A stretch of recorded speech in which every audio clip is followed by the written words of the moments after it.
Hello చూడండి friend, చూడండి dogs కోసం అని మా మమ్మీ అన్నం ప్రిపేర్ చేశారు. చికెన్ కూడా ఉంటుంది. ఇప్పుడు ఇవి డాగ్స్ పెడదాం వెళ్ళి.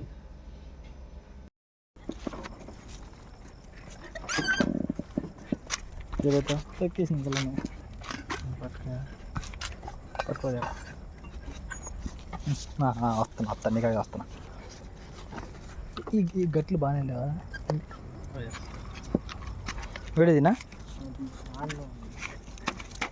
ఒరే ఒరే ఒరే ఎట్లా చేయరు అబ్బో అబ్బో అయినట్ల చేయలేదు. ఇది చెప్తా అమౌంట్ దా దా పెట్టి పెట్టి పెట్టి పెట్టి పెట్టి పెట్టి పెట్టి పడి మీద 2 మిగిలింది